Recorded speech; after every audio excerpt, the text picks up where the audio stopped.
what the scientists that present today have decided is that they are picking on certain issues, key issues, that they want to shed a little bit more light on, and also provide some country perspectives. And the first three short presentations on this key issue, they are concerned with policy design questions.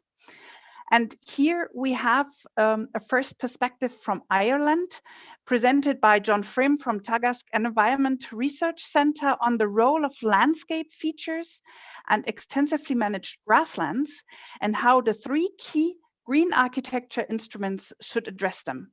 A point-based system, he's asking. And I hope this technically now works. We have a video to share, and yes, please go ahead and share. And if we don't hear it, please let us know via the chat also.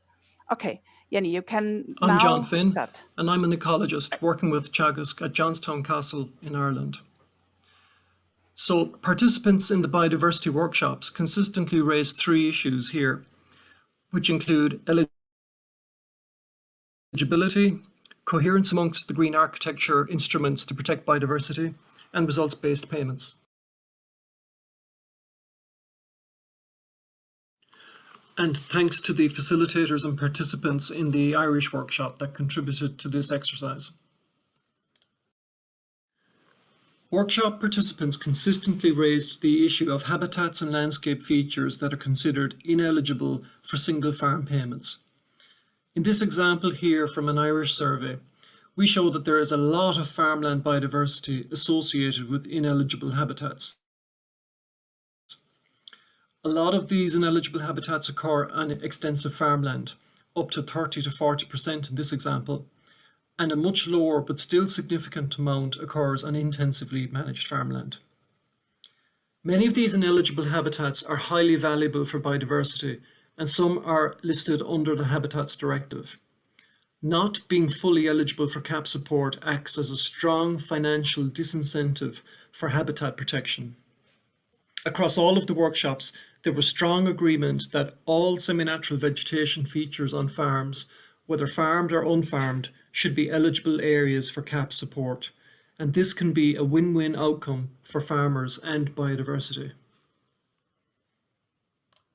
But in addition to habitat quantity, habitat quality is just as important if we are to achieve successful conservation of biodiversity. We can see here this example from permanent grasslands, an example of a permanent grassland which has very low levels of plant diversity and associated biodiversity.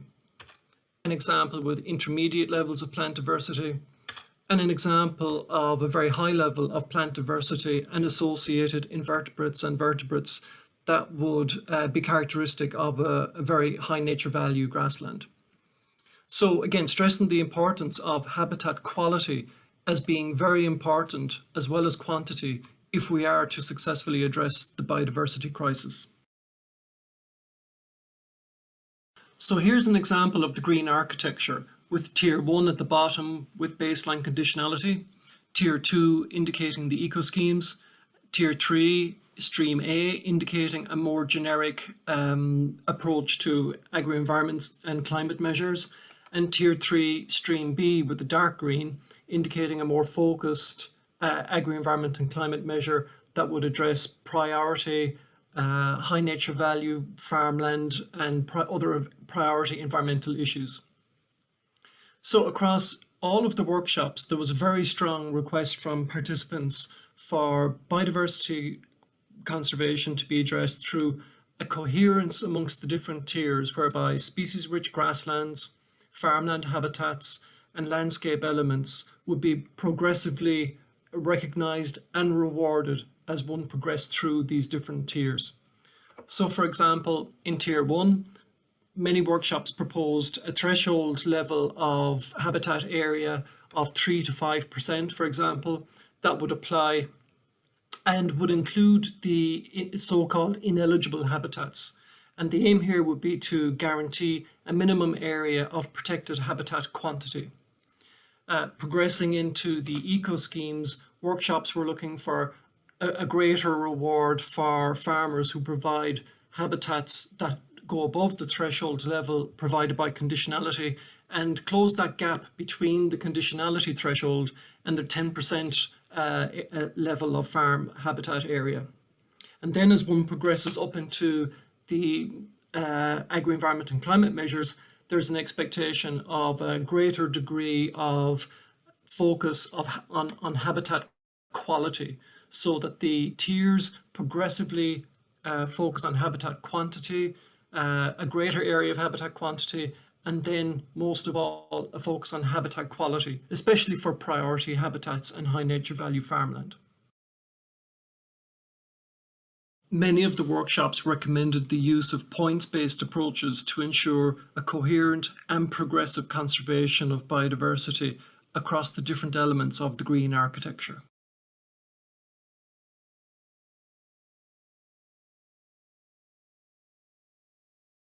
So results-based approaches were mentioned quite regularly across all workshops. And in contrast to prescription-based approaches, which have a flat payment structure, if we take our example here of low to medium to high quality grasslands, and these are represented by low, medium and high scores, results-based approaches reward farmers for the quality of the habitat with increasing payments as the score increases, which is considered to be a much better approach than a flat rate payment that once one exceeds a certain threshold level, the payment is the same. So this incentivizes an increase in habitat quality over time and rewards farmers who are already providing that high level of habitat quality. In practice, we see that hybrid approaches are often favored that are a combination of results-based approaches, non-productive investments, and effective prescription-based payments. So it's not an either-or choice to have results-based payments or not. Thank you. Okay, all right. Thank you very much, John, for this first insight. And we are hopping from Ireland to the next presentation from Spain, providing a Spanish perspective on regionalization and spatial planning. How can the green architecture address EU's green infrastructure? And the short presentation is provided by Mario Diaz Esteban, Museo Nacional de Ciencias Naturales from the Department of Biogeography and Global Change. Mario, please go ahead. Thank you very much, everybody, for being here. And my talk will try to focus on the fact that targets and the requirement of targets vary, especially in Europe, even within countries in Europe. And we will focus on the green architecture. Please, next slide. Will address the so-called green and blue infrastructure of the European Union. This green and blue infrastructure is defined as a series of landscape elements, such as singular landscape elements, such as ponds or isolated trees, productive elements, nitrogen-fixed crops, fallow, agroforestry, linear elements, and semi-natural habitat patches that constitute landscapes that are necessary for both preserving biodiversity and also ecosystem function. Please, next slide. Two main ideas should be bear in mind for achieving this use of green architecture to ensure a useful green and blue infrastructure. The first one is the GBA constrains the effectiveness of green architecture measures, so that there is need a minimum amount of complexity in landscapes, a minimum amount of GBA to ensure the effectiveness of other methods. This complexity, this minimum complexity is around 5%, 20% of semi-natural habitat elements. The second idea is that the effects of GBA elements will vary among farming system and target indicators. For instance, hedgerows that are usually supported by the green architecture measures can be effective in mixed systems dominated by ecotonic species that provide or profit from these ecotonics between woody and open habitats. Whereas in systems dominated by open country species, such as Mediterranean arable systems or wet grasslands, this woody vegetation can be detrimental, so that supporting perennial crops or forestation will be detrimental for this species. Next slide, please.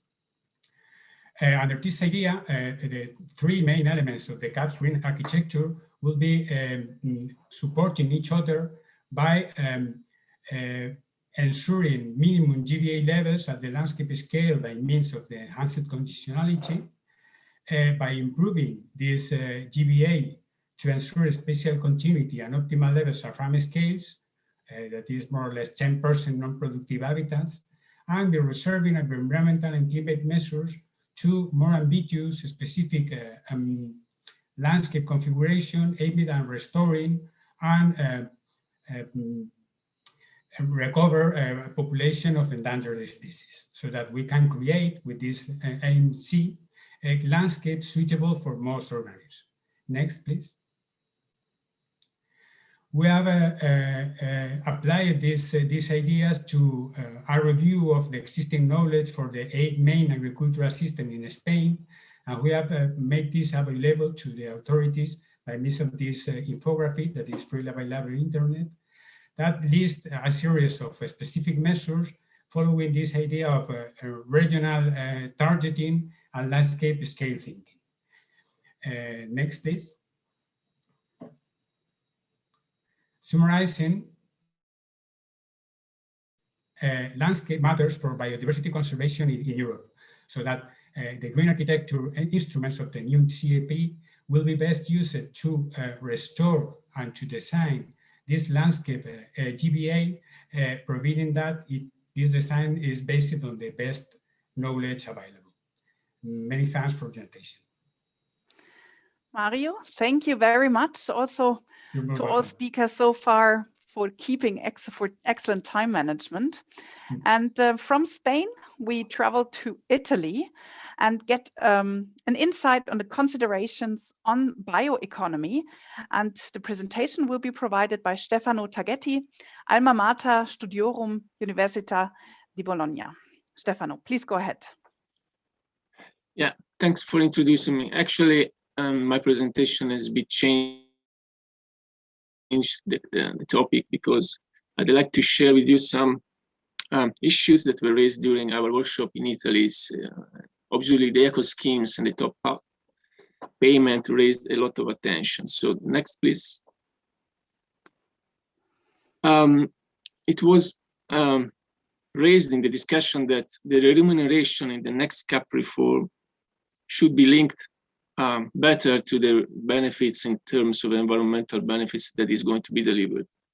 This is something that is connected to the fact that we should shift from action-based incentives to more result or result-oriented schemes. And the next, please. That issue is also connected to the income foregone principle.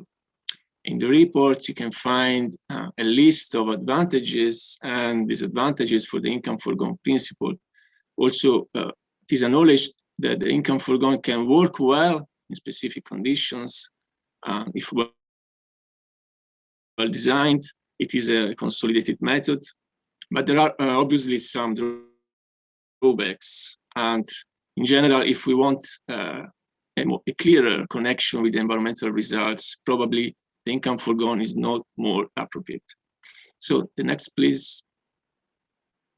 Concerning the eco schemes, during the workshop, there was a lot of discussion about the annual payment framework that is allowed in the eco schemes. It was divergent opinions, but there was also the discussion about the positive sides that could raise the acceptability, for instance, of the farms that are currently less interested in the agro-environmental schemes. So the eco schemes was seen really positive if it works like a complement to the second pillar. That was already said in the other presentations. In a way, the eco schemes should prepare the ground for more efficient agri-environmental and climate schemes. For instance, the issue of the non-material actions. The eco schemes could provide the additional benefits that are needed to implement more complicated schemes like that need additional resources like the collective approach. That could also disclose synergies that between the collective approach and the result-based schemes that are currently under study, for instance, in a Horizon 2020 project console. And so the next, please. 3 general recommendations that I want to share with you based on the Italian workshop. The first of all is that we should avoid any overlapping with the second pillar, for instance, the double funding. Secondly, the top-up payment was really interesting. A lot of attention was raised by that, but it needs a clear reference that we don't have at the moment for the estimation of this payment. And most important, we should keep a clear environmental benefit with the eco scheme. So first of all, to dispel any risk of developing income support in disguise. And secondly, also because any more complicated schemes that are going to be designed should justify the likely potential additional administrative burdens that may arise with these complicated schemes with a clear environmental objective. So the last one, please. So that's it. I'd like to thank you and thank you all the participants to the workshop. Yes, I would like to thank John, Mario, and Stefano, of course, you, for giving us insights into the key issues on policy design.